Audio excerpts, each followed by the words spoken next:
The Evening and the Morning and the Night by Octavia Butler. When I was 15 and trying to show my independence by getting careless with my diet, my parents took me to Duryea-Gode Disease ward. They wanted me to see, they said, where I was headed if I wasn't careful. In fact, it was where I was headed no matter what. It was only a matter of when, now or later. My parents were putting in their vote for later. I won't describe the ward. It's enough to say that when they brought me home, I cut my wrists. I did a thorough job of it, old Roman style, in a bathtub of warm water. Almost made it. My father dislocated his shoulder breaking down the bathroom door. He and I never forgave each other for that day. The disease got him almost 3 years later, just before I went off to college. It was sudden. It doesn't happen that way often. Most people notice themselves beginning to drift, or their relatives notice, make arrangements with their chosen institution. People who are noticed and who resist going in can be locked up for a week's observation. I don't doubt that the observation period breaks up a few families. Sending someone away for what turns out to be a false alarm, well, isn't the sort of thing the victim is likely to forgive or forget. On the other hand, not sending someone away in time, missing the signs or having a person go off suddenly without signs, is inevitably dangerous for the victim. I've never heard of it going as badly, though, as it did in my family. People normally injure only themselves when their time comes, if someone is stupid enough to try to handle them without the necessary drugs or restraints. My father had killed my mother and then killed himself. I wasn't home when it happened. I'd stayed at school later than usual, rehearsing graduation exercises. By the time I got home, there were cops everywhere. There was an ambulance. 2 attendants were wheeling someone out on a stretcher. Someone covered. More than covered. Almost bagged. The cops wouldn't let me in. I didn't find out until later exactly what had happened. I wish I'd never found out. Dad had killed Mom, then skinned her completely. Because that's how I hope it happened. I hope he killed her first. He broke some of her ribs, damaged her heart, digging. Then he began tearing at himself through skin and bone, digging. He had managed to reach his own heart before he died. An especially bad example of the kind of thing that makes people afraid of us. Gets some of us into trouble for picking at a pimple or even for daydreaming. It has inspired restrictive laws, created problems with jobs, housing, schools. The Duryea-Gode Disease Foundation has spent millions telling the world that people like my father don't exist. A long time later, when I'd gotten myself together as best I could, I went to college, to the University of Southern California, on a DILG scholarship. DILG is the retreat you try to send your out-of-control DGD relatives to. It's run by controlled DGDs like me, like my parents while they lived. God knows how any controlled DGD stands it. Anyway, the place has a waiting list miles long. My parents put me on it after my suicide attempt, but chances were I'd be dead by the time my name came up. I can't say why I went to college, except I'd been going to school all my life and didn't know what else to do. I didn't go with any particular hope. Hell, I knew what I was in for eventually. I was just marking time. Whatever I did was just marking time. People were willing to pay me to go to school and mark time. Why not do it? The weird part was I worked hard, got top grades. If you work hard enough at something that doesn't matter, you can forget for a while about the things that do. Sometimes I thought about trying suicide again. How was it I'd had the courage when I was 15, but didn't have it now? 2 DGD parents, both religious, both as opposed to abortion as they were to suicide. So they had trusted God and the promises of modern medicine and had a child. How could I look at what had happened to them and trust anything? I majored in biology. Non-DGDs say something about our disease makes us good at the sciences. Genetics, molecular biology, biochemistry. That something was terror. Terror and a kind of driving hopelessness. Some of us went bad and became destructive before we had to. Yes, we did produce more than our share of criminals. And some of us went good, spectacularly, made scientific and medical history. Those last kept the doors at least partly open for the rest of us. They made discoveries in genetics, found cures for a couple of rare diseases, made advances against other diseases that weren't so rare, including, ironically, some forms of cancer. They found nothing to help themselves. There'd been nothing since the latest improvements in the diet, and those came just before I was born. They, like the original diet, gave more DGDs the courage to have children. They're supposed to do for DGDs what insulin had done for diabetics, give us a normal or nearly normal lifespan. Maybe they had worked for someone somewhere. They hadn't worked for anyone I knew. Biology school was a pain in the usual ways. I didn't eat in public anymore. Didn't like the way people stared at my biscuits, cleverly dubbed dog biscuits, in every school I'd ever attended. You'd think university students would be more creative. I didn't like the way people edged away from me when they caught sight of my emblem. I began wearing it on a chain around my neck and putting it down inside my blouse. People managed to notice it anyway. People who don't eat in public, who drink nothing more interesting than water, who smoke nothing at all. People like that are suspicious, or rather they make others suspicious. Sooner or later, one of those others, finding my fingers and wrists bare, would fake an interest in my chain. That would be that. I couldn't hide the emblem in my purse. If anything happened to me, medical people had to see it in time to avoid giving me the medications they might use on a normal person. It isn't just ordinary food we have to avoid, but about a quarter of a physician's desk reference of widely used drugs. Every now and then there are news stories about people who stopped carrying their emblems, probably trying to pass as normal. Then they had an accident. By the time anyone realizes there's anything wrong, it's too late. So I wore my emblem, one way or another. People got a good look at it or got the word from someone who had. She is, yeah. At the beginning of my third year, 4 other DGDs and I decided to rent a house together. We'd all had enough of being lepers 24 hours a day. There was an English major. He wanted to be a writer, tell our stories from the inside, which had only been done 30 or 40 times before. There was a special education major who hoped the handicapped would accept her more readily than the able-bodied. Pre-med who planned to go into research. And a chemistry major who didn't really know what she wanted to do. 2 men and 3 women. All we had in common was our disease. It was a weird combination of stubborn intensity about whatever we happened to be doing and hopeless cynicism about everything else. Healthy people say no one can concentrate like a DGD. Healthy people have all the time in the world for stupid generalizations and short attention spans. We did our work, came up for air now and then, ate our biscuits, and attended classes. Our only problem was house cleaning. We worked out a schedule of who would clean what when, who would deal with the yard, whatever. We all agreed on it. Then, except for me, everyone seemed to forget about it. I found myself going around reminding people to vacuum, clean the bathroom, mow the lawn. Figured they'd all hate me in no time, but I wasn't going to be their maid. I wasn't going to live in filth. Nobody complained. Nobody even seemed annoyed. They just came up out of their academic days, cleaned, mopped, mowed, and went back to it. I got into the habit of running around in the evening reminding people. It didn't bother me if it didn't bother them. "How'd you get to be a house mother?" a visiting DGD asked. I shrugged. "Who cares? The house works." It did. Worked so well that this new guy wanted to move in. He was a friend of one of the others and another pre-med. Not bad looking. "So do I get in or don't I?" he asked. "As far as I'm concerned, you do," I said. I did what his friend should have done. Introduced him around, then after he left, talked to the others to make sure nobody had any real objections. He seemed to fit right in. He forgot to clean the toilet or mow the lawn just like the others. His name was Alan Chi. I thought Chi was a Chinese name, and I wondered, but he told me his father was Nigerian. In Igbo, the word meant a kind of guardian angel or personal god. He said his own personal god hadn't been looking out for him very well to let him be born to 2 DGD parents. Him too. I don't think it was much more than that similarity that drew us together at first. Sure, I liked the way he looked. I was used to liking someone's looks and having him run like hell when he found out what I was. It took me a while to get used to the fact that Alan wasn't going anywhere. I told him about my visit to the DGD ward when I was 15, my suicide attempt afterward. I'd never told anyone else. I was surprised at how relieved it made me feel to tell him. Somehow his reaction didn't surprise me. "Why didn't you try again?" he asked. We were alone in the living room. At first because of my parents, I said.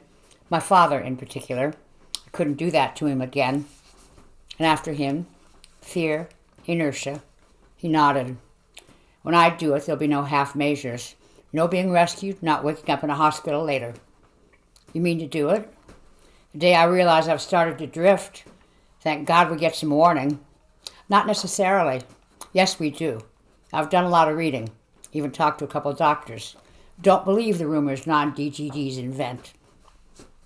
I looked away, stared into the scarred, empty fireplace.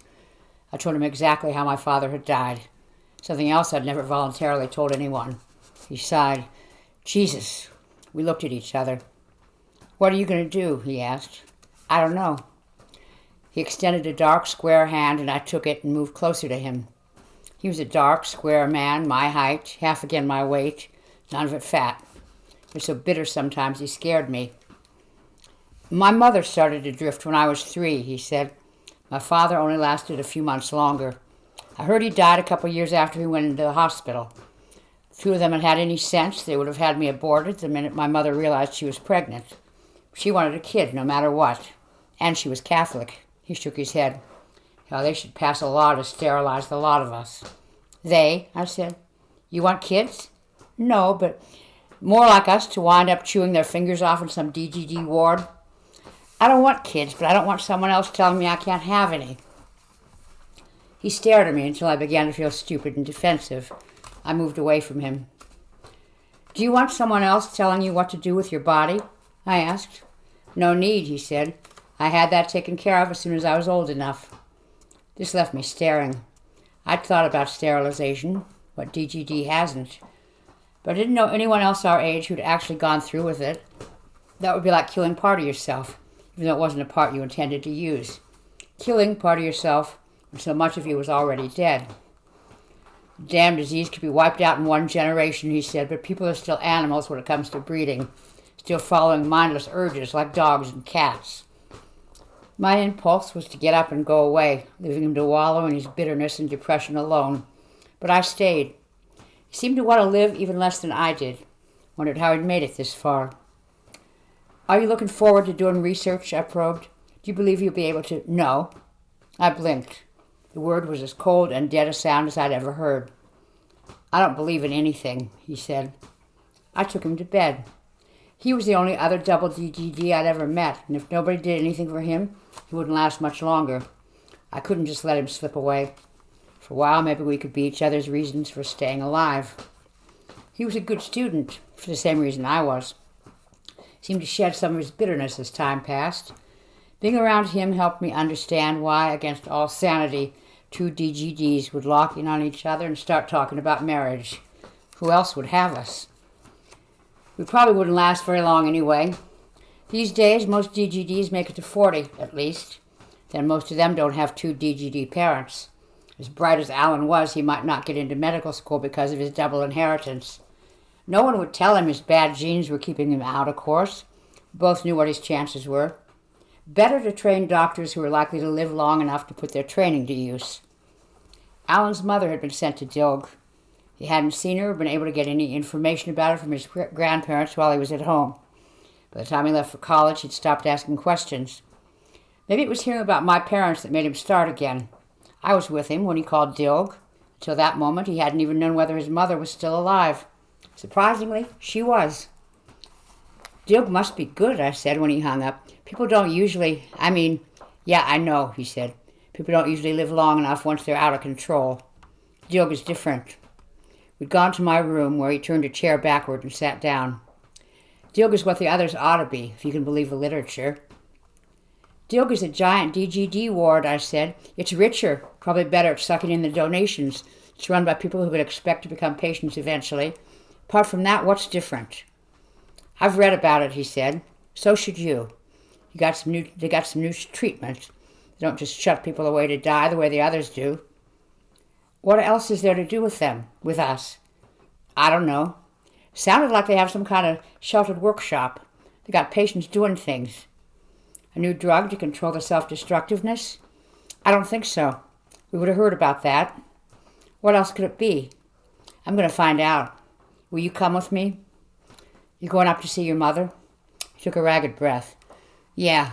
Will you come with me? I went to one of my windows and stared out at the weeds. We let them thrive in the backyard. In the front we mowed them, along with a few patches of grass. I told you my DGD ward experience.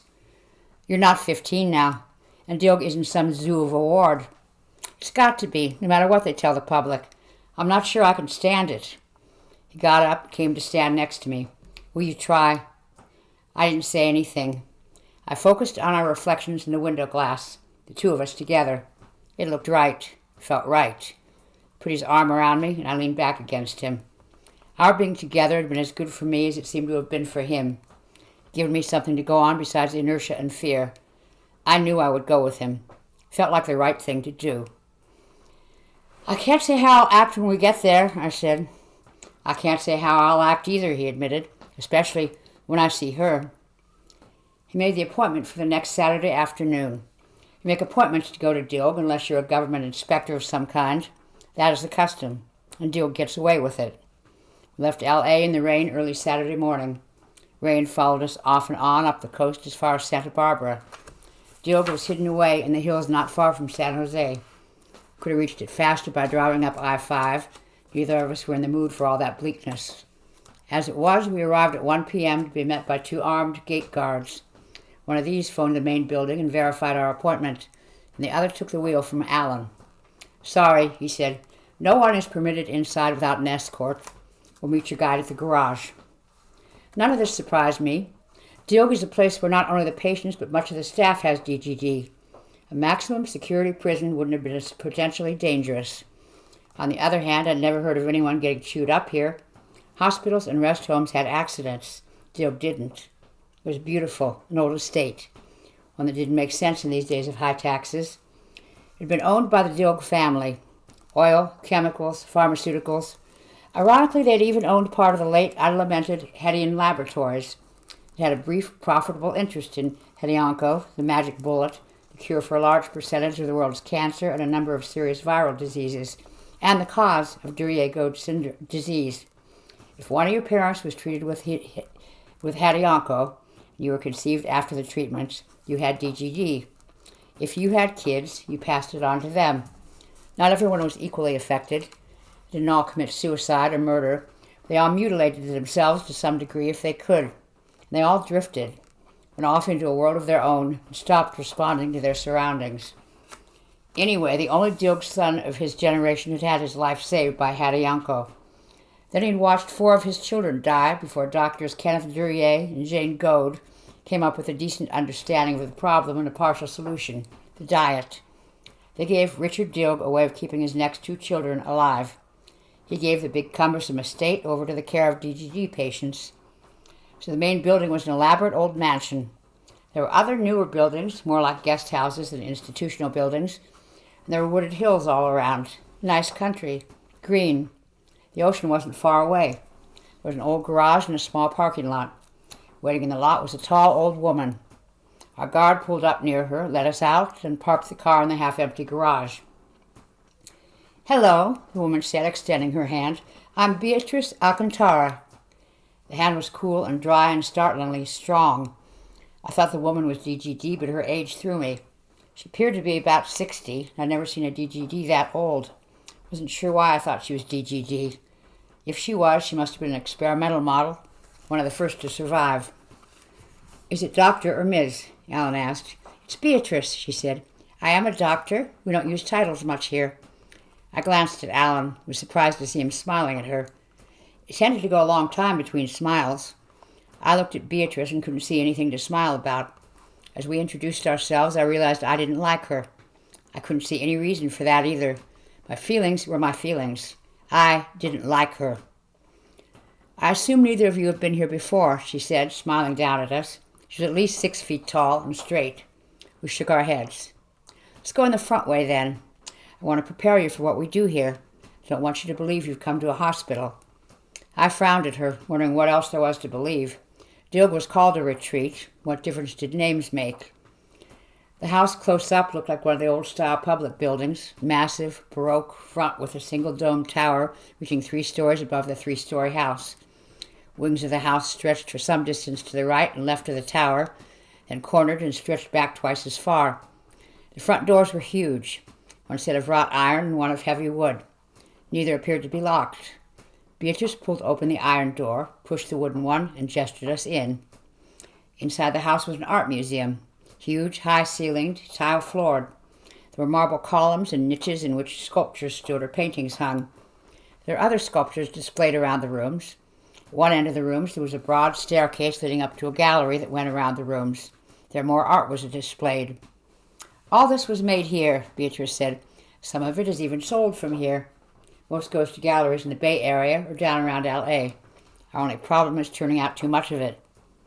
You mean the patients do this? I asked. The old woman nodded. This and much more. Our people work instead of tearing at themselves or staring into space. One of them invented the PV locks that protect this place. I almost wish he hadn't. It's gotten us more government attention than we like. What kind of locks? I asked. Sorry, palm print, voice print. The first and the best. We have the patent. She looked at Alan. Would you like to see what your mother does? Wait a minute, he said. You're telling us out-of-control DGDs create art and invent things? And that lock, I said. I've never heard of anything like that. I didn't even see a lock. The lock is new, she said. There have been a few news stories about it. It's not the kind of thing most people would buy for their homes. Too expensive. So it's of limited interest.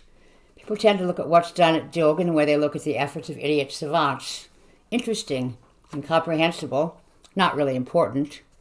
Those likely to be interested in the lock and able to afford it know about it. She took a deep breath, faced Alan again. Oh yes, DGDs create things. At least they do here.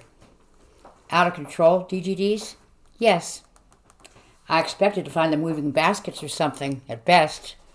I know what DGD wards are like. So do I, she said. I know what they're like in hospitals, and I know what it's like here. She waved a hand toward an abstract painting that looked like a photo I'd once seen of the Orion Nebula. Darkness broken by a great cloud of light and color. Here we can help them channel their energies. They can create something beautiful, useful, even something worthless. But they create. They don't destroy. Why? Alan demanded. It can't be some drug. We would have heard. It's not a drug. What is it? Why haven't other hospitals? Alan, she said. Wait. He stood frowning at her. Do you want to see your mother? Of course I want to see her. Good. Come with me. Things will sort themselves out. She led us to a corridor past offices where people talked to one another, waved to Beatrice, worked with computers. It could have been anywhere. I wondered how many of them were controlled DGDs. I also wondered what kind of game the old woman was playing with her secrets. We passed through rooms so beautiful and perfectly kept, obviously they were rarely used. And at a broad, heavy door, she stopped us. Look at anything you like as we go on, she said. But don't touch anything or anyone. And remember that some of the people you'll see injured themselves before they came to us. They still bear the scars of those injuries. Some of those scars may be difficult to look at. You'll be in no danger. Keep that in mind. No one here will harm you.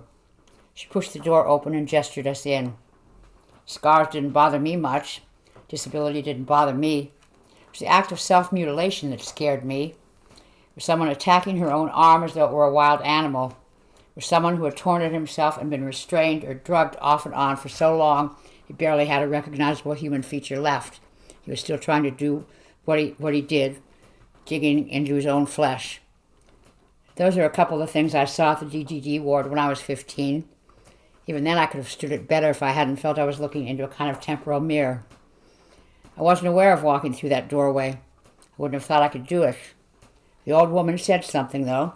I found myself on the other side of the door, with the door closed behind me. I turned to stare at her.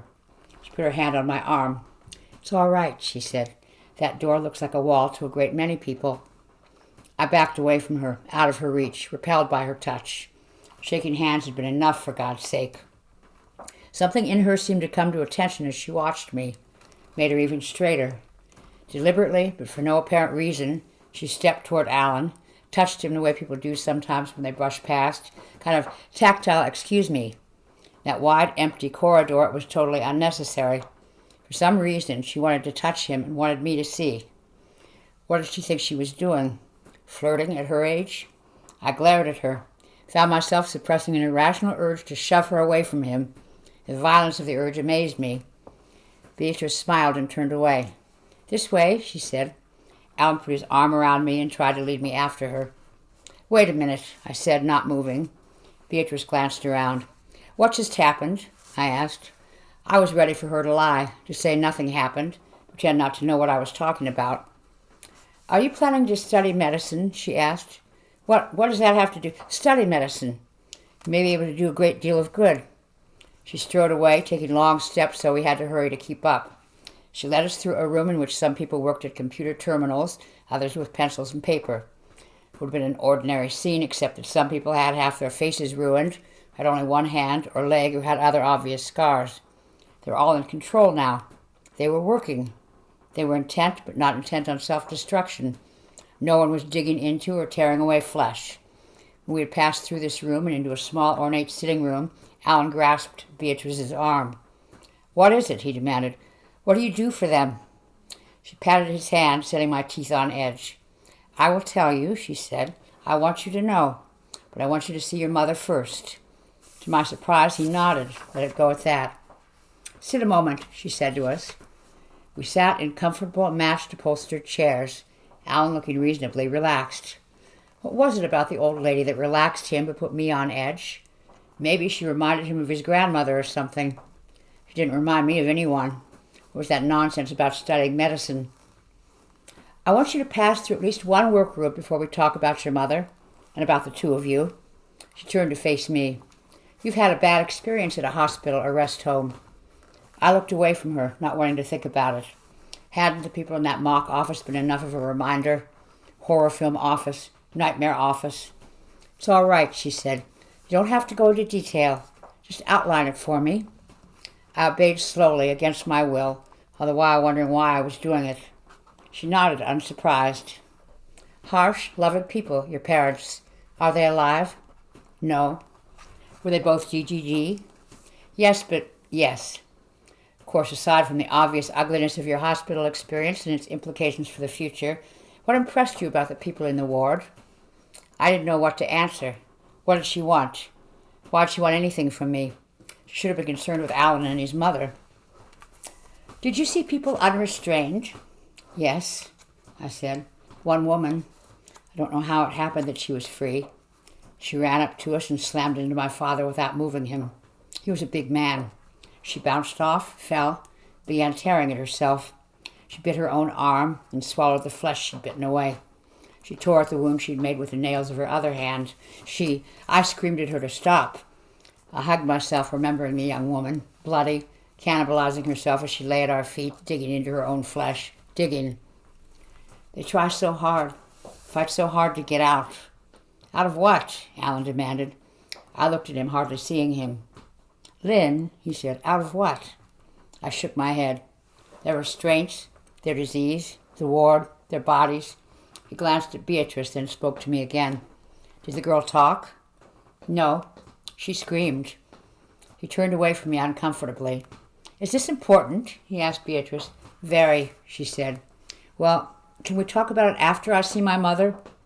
"Then and now," she spoke to me. "Did the girl stop what she was doing when you told her to?" The nurse had a moment later. It didn't matter.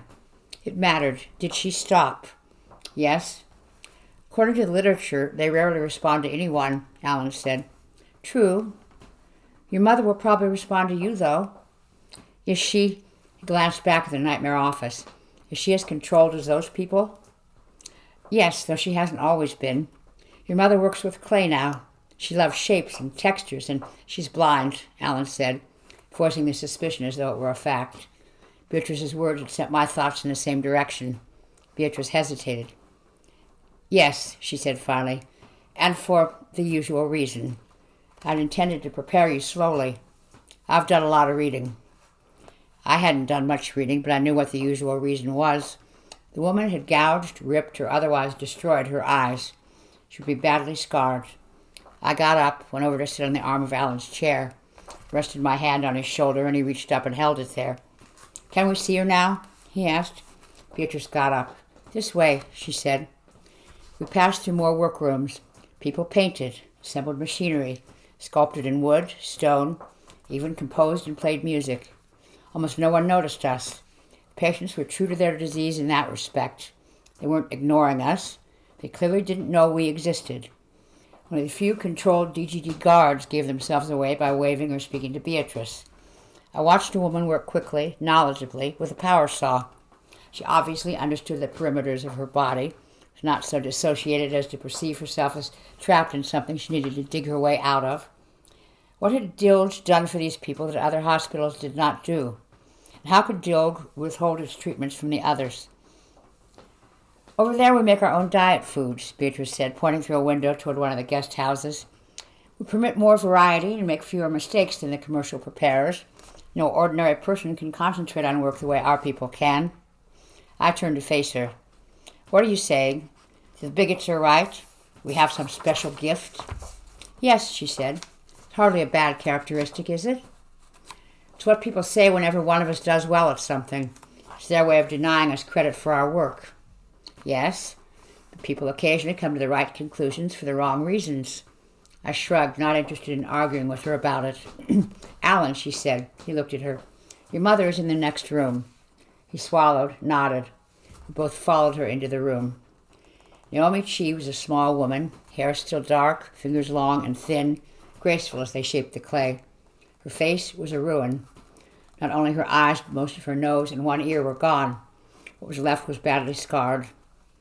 Her parents were poor, Beatrice said. I don't know how much they told you, Alan, but they went through all the money they had trying to keep her at a decent place. Her mother felt so guilty, you know. She was the one who had cancer and took the drug. Eventually they had to put Naomi in one of those state-approved custodial care places. You know the kind. For a while it was all the government would pay for. Places like that, well, sometimes the patients were really troublesome, especially the ones who kept breaking free. They put them in a bare room and let them finish themselves. The only thing those places took good care of were the maggots, the cockroaches, and the rats. I shuddered. I heard there are still places like that. There are, Beatrice said, kept open by greed and indifference. She looked at Alan. Your mother survived for 3 months in one of those places. I took her from it myself. Later I was instrumental in having that particular place closed. You took her? I asked. Dilge didn't exist then. I was working with a group of controlled DGDs in L.A. Naomi's parents heard about us and asked us to take her. A lot of people didn't trust us then. And a few of us were medically trained. All of us were young, idealistic, and ignorant. We began in an old frame house with a leaky roof. Naomi's parents were grabbing at straws. So were we. And by pure luck, we grabbed a good one. We were able to prove ourselves to the Dilge family and take over those quarters. Prove what? I asked. She turned to look at Alan and his mother. Alan was staring at Naomi's ruined face, with ropey, discolored scar tissue. Naomi was shaping the image of an old woman and 2 children.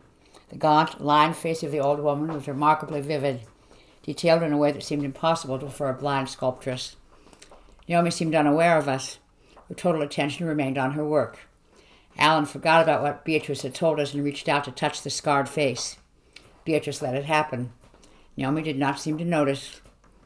If I get her attention for you, Beatrice said, we'll be breaking her routine. We'll have to stay with her until she gets back into it without hurting herself. About half an hour. You can get her attention? He asked. Yes. Can she? Alan swallowed. I've never heard of anything like this.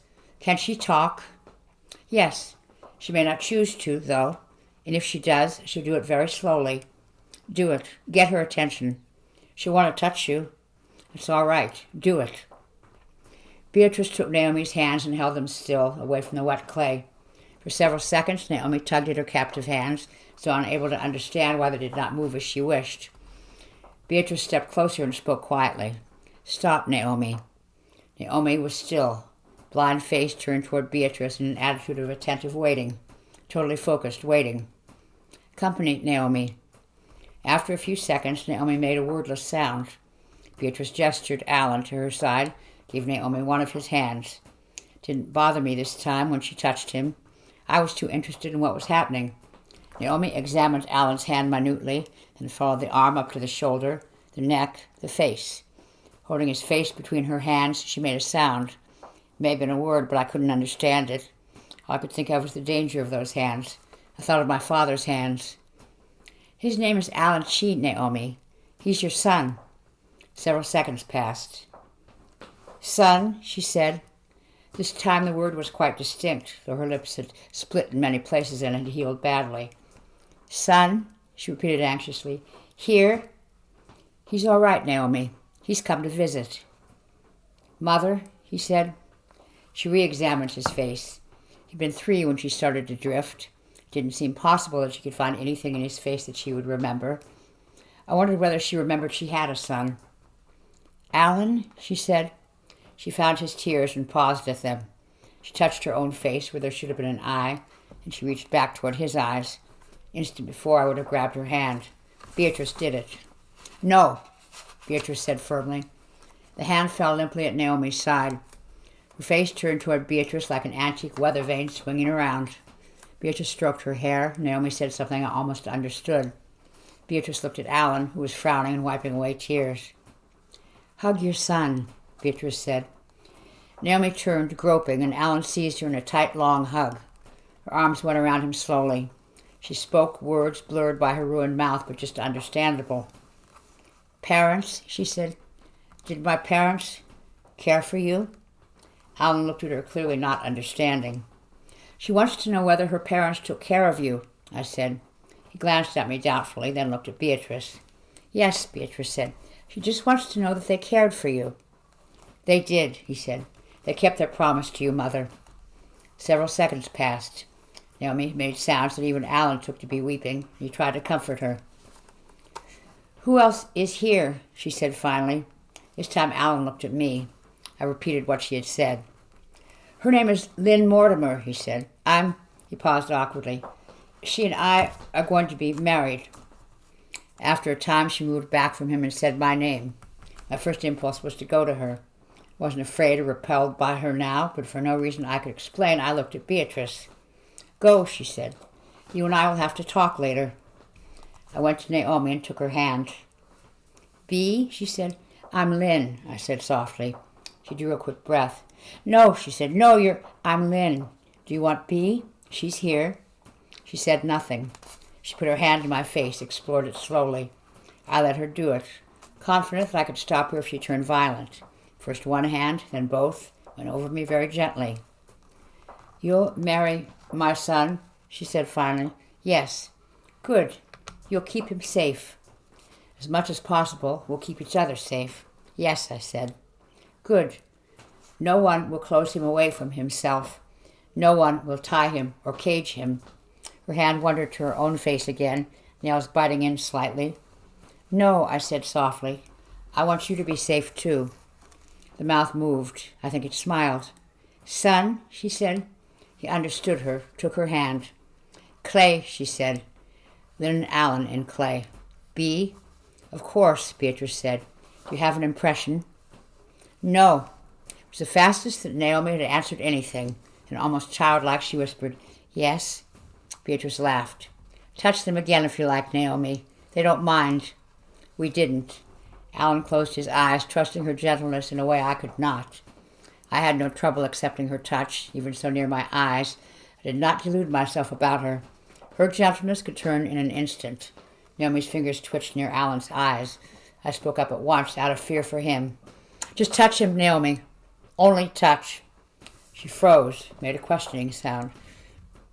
"She's all right," Alan said. "I know," I said, not believing it. He would be all right, though, as long as someone watched her very carefully, nipped any dangerous impulses in the bud. "Son," she said, happily possessive. When she let him go, she demanded clay and wouldn't touch her old woman sculpture again. Beatrice got new clay for her, leaving us to soothe her and ease her impatience. Alan began to recognize signs of impending destructive behavior. Twice he caught her hands and said no. She struggled against him until I spoke to her. As Beatrice returned, it happened again, and Beatrice said, "No, Naomi."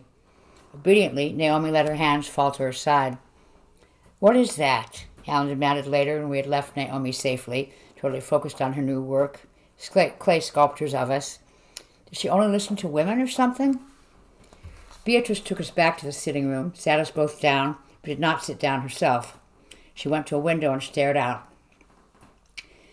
"Naomi only obeys certain women," she said, "and she's sometimes slow to obey. She's worse than most, probably because of the damage she managed to do to herself before I got her." Beatrice faced us, stood biting her lip and frowning. "I haven't had to give this particular speech for a while," she said. "Most DGDs have the sense not to marry each other and produce children. I hope you two aren't planning to have any, in spite of our need." She took a deep breath. It's a pheromone, a scent, and it's sex-linked. Men who inherit the disease from their fathers have no trace of the scent. Also tend to have an easier time with the disease. They're useless to use as staff here. Men who inherit from their mothers have as much of the scent as men get. It can be useful here because the DGDs can at least be made to notice them. The same for women who inherit from their mothers but not their fathers. It's only when two irresponsible DGDs get together and produce girl children like me or Lynn, you get someone who can really do some good in a place like this. She looked at me. We are very rare commodities, you and I. When you finish school, you have a very well-paying job waiting for you. Here? I asked. For training, perhaps. Beyond that, I don't know. Probably help start a retreat in some other part of the country. Others are badly needed. She smiled humorlessly. People like us don't get along well together. You must realize that I don't like you any more than you like me. I swallowed, saw her through a kind of haze for a moment, hated her mindlessly, just for a moment. Sit back, she said. Relax your body. It helps. I obeyed, not really wanting to obey her, but unable to think of anything else to do. Unable to think at all. We seem, she said, to be very territorial. Dilg is a haven for me when I'm the only one of my kind here. When I'm not, it's a prison. All it looks like to me is an unbelievable amount of work, Alan said. She nodded. Almost too much. She smiled to herself. I was one of the first double DGDs to be born. When I was old enough to understand, I thought I didn't have much time. First, I tried to kill myself. Failing that, I tried to cram all the living I could into the small amount of time I assumed I had. When I got into this project, I worked as hard as I could to get into shape before I started to drift. Now I wouldn't know what to do with myself if I weren't working. Why haven't you drifted? I asked. I don't know. There aren't enough of our kind to know what's normal for us. Drifting is normal for every DGD sooner or later. Later, then. Why hasn't the scent been synthesized? Alan asked. Why are there still concentration camp rest homes and hospital wards? There have been people trying to synthesize it since I proved what I could do with it. No one has succeeded so far. All we've been able to do is keep our eyes open for people like Lynn. She looked at me. Dilg scholarship, right? Yeah, offered out of the blue. My people do a good job keeping track. You would have been contacted just before you graduated or if you dropped out. Is it possible, Alan said, staring at me, she's already doing it? Already using the scent to influence people? You? Beatrice asked. All of us. A group of DGDs. We all live together. We're all controlled, of course, but Beatrice smiled. It's probably the quietest house full of kids that anyone's ever seen. I looked at Alan and he looked away. I'm not doing anything to them, I said. I remind them of work they've already promised to do. That's all. You put them at ease, Beatrice said. You're there. You leave your scent around the house. You speak to them individually. Without knowing why, they no doubt find that very comforting. Don't you, Alan? I don't know, he said. I suppose I must have. For my first visit to the house, I knew I wanted to move in. When I first saw Lynn, he shook his head. Funny. I thought all that was my idea. Will you work with us, Alan? Me? You want Lynn. I want you both. You have no idea how many people take one look at our workroom here and turn and run. You may be the kind of young people who ought to eventually take charge of a place like Dilg. Whether we want to or not, huh? He said. Frightened, I tried to take his hand, but he moved it away. Alan, this works, I said. It's only a stopgap, I know. Genetic engineering will probably give us the final answers, but for God's sake, this is something we can do now. It's something you can do. Play queen bee in a retreat full of workers. I've never had any ambition to be a drone. A physician isn't likely to be a drone, Beatrice said. Would you marry one of your patients? He demanded. That's what Lynn would be doing if she married me, whether I become a doctor or not. She looked away from him, stared across the room. My husband is here, she said. He's been a patient here for almost a decade. What better place for him when his time came? Shit, Alan muttered. He glanced at me. Let's get out of here. He got up and strode across the room to the door, pulled at it, and realized it was locked. He turned to face Beatrice. His body language demanded she let him out. She went to him, took him by the shoulder, turned him to face the door. Try it once more, she said. You can't break it. Try. Surprisingly, some of the hostility seemed to go out of him. This is one of those PV locks, he asked. Yes. I set my teeth and looked away.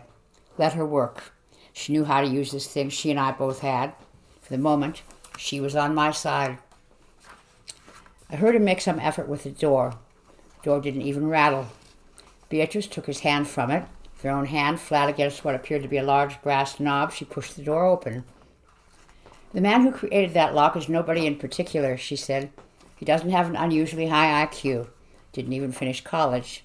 Sometime in his life, he read a science fiction story in which palm-print locks were given. He went that story one better by creating one that responded to voice or palm. It took him years. We were able to give him those years. People of Dilg are problem solvers, Alan. Think of the problems you could solve.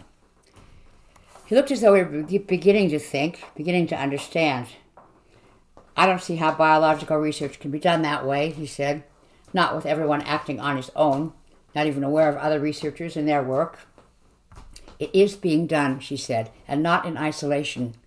Our retreat in Colorado specializes in it, has just barely enough trained, controlled DGDs to see that no one really works in isolation. Our patients can still read and write. Those who haven't damaged themselves too badly. They can take each other's work into account if reports are made available to them. And they can read material that comes in from the outside. They're working, Alan. The disease hasn't stopped them, won't stop them. He stared at her, seemed to be caught by her intensity, or her scent. He spoke as though his words were a strain, so they hurt his throat. I won't be a puppet. I won't be controlled by a goddamn smell. Alan, I won't be what my mother is. I'd rather be dead. There's no reason for you to become what your mother is. He drew back in obvious disbelief. Your mother is brain damaged, thanks to the 3 months she spent in that custodial care toilet. She had no speech at all when I met her. She's improved more than you can imagine. None of that has to happen to you. Work with us. We'll see that none of it happens to you. He hesitated, seemed less sure of himself. Even that much flexibility in him was surprising. I'll be under your control or Lynn's, he said. She shook her head. Not even your mother is under my control. She's aware of me. She's able to take directions from me. She trusts me the way any blind person would trust her guide. There's more to it than that. Not here. Not at any of our retreats. I don't believe you. But then, you don't understand how much individuality our people retain. They know they need help. They have minds of their own. If you want to see the abuse of power you're worried about, go to a DGD ward. You're better than that, I admit. Hell is probably better than that, but you don't trust us, he shrugged. You do, you know, she smiled. You don't want to, but you do. That's what worries you, leaves you with work to do. Look into what I've said. See for yourself. We offer DGDs a chance to live and do whatever they decide is important to them. What do you have? What can you realistically hope for that's better than that? Silence. I don't know what to think, he said finally. Go home, she said. Decide what to think. It's the most important decision you'll ever make. He looked at her. I went to him, not sure how he'd react, not sure he'd want me no matter what he decided. What are you going to do? He asked. The question startled me. You have a choice, I said. I don't. If she's right, how could I not wind up running a retreat? Do you want to? I swallowed. I hadn't really faced the question yet. Did I want to spend my life in something that was basically a refined DGD ward? No, but you will. Yes? I thought for a moment, hunted for the right words. You'd do it. What? If the pheromone were something only men had, you would do it. The silence again. After a time, he took my hand and we followed Beatrice out to the car. Before I could get in with him and our guard escort, she caught my arm. I jerked away reflectively. By the time I caught myself, I'd swung around as though I meant to hit her. Hell, I did mean to hit her, but I stopped myself in time. Sorry, I said with no attempt at sincerity. She held out a card until I took it. My private number, she said. Before 7 or after 9 usually. You and I will communicate best by phone. I resisted the impulse to throw the card away. God, she brought out the child in me. Inside the car, Alan said something to the guard. Couldn't hear what it was, but the sound of his voice reminded me of him arguing with her logic and her scent. She'd all but won him for me. Couldn't manage even token gratitude. I spoke to her. He never really had a chance, did he? She looked surprised. That's up to you. You can keep him or drive him away. I assure you can drive him away. How? By imagining that he doesn't have a chance. Phone me from your territory. We have a great deal to say to each other. I'd rather we didn't say it as enemies. She had lived with people like me for decades, with meeting people like me for decades. She had good control.